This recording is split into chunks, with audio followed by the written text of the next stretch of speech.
My personal view, and not the result of the reflections with our members, is that there is an important debate to take place about the differences between industries that rely on protection of some sort of substance and the industries that rely on the protection of some sort of devices.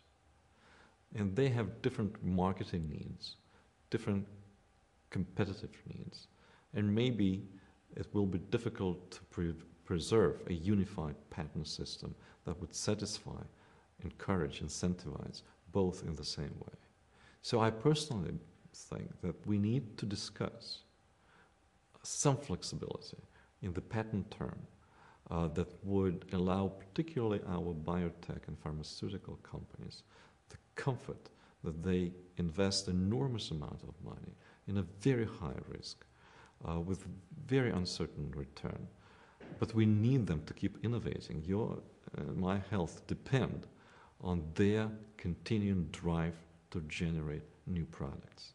We really need to think very hard how to make sure that the intellectual property rights that they rely on, that they put on their books, are solid and long enough to provide the incentives. A very simple reason for that.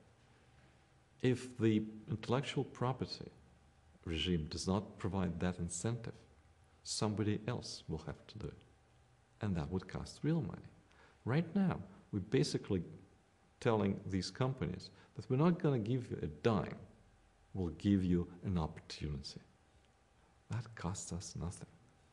If we get away or allow the erosion of that system, then society will have to put up cash prices or directly subsidize research, and it will be very costly. On the other hand, the devices that come to the market have a very different lifespan, particularly today, and very different marketing and return on investment models. And sometimes they really don't care about a 20-year patent on a fishing rod. They don't. It will change. So is it important for them to have a 20-year right? It's a question. We need to debate that. The concern that I have about starting this debate is unfortunately very basic. If we reopen the intellectual property package within the United States and therefore within the World Trade Organization, we will again have political interference. And we looked at our legislators and a very low level of sophistication there. If we reopen the issue of the term of the patent, we're very concerned that the demagogues, the people who are ignorant about the important role patents play, will create such a turmoil that it will actually have a reverse impact, a negative impact on intellectual property rights. So until there is a better understanding of the society of the value of intellectual property rights, particularly patents, we should be hesitant about reopening WTO agreement. But the debate should begin taking place.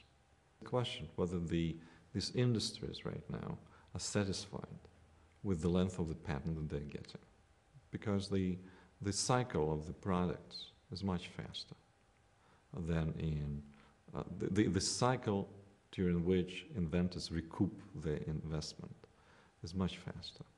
So, we have a very old, blunt instrument, term of the patent. I think the intellectual property regime needs to evolve. How it will evolve, I don't know. But it's a conversation that needs to take place. One of the reasons I think it's important to think about these things is the growing skepticism in some parts of the society. Some industries are thinking that because of the inefficiencies of the patent system, it sometimes makes sense for them to switch to trade secrets, right? Which means that they would share less with the rest of the world. On the other hand, the system is under substantial threat from counterfeiting. And the value of the patent is challenged if counterfeiting is easy or ubiquitous? So that's another question. Why should I invest in a patent and jump through all the hoops if the society allows fake products on the market so easily? There are many questions here. But again, the most important conversation we need to have is general understanding of the value of intellectual property and ways to incentivize its generation and protection.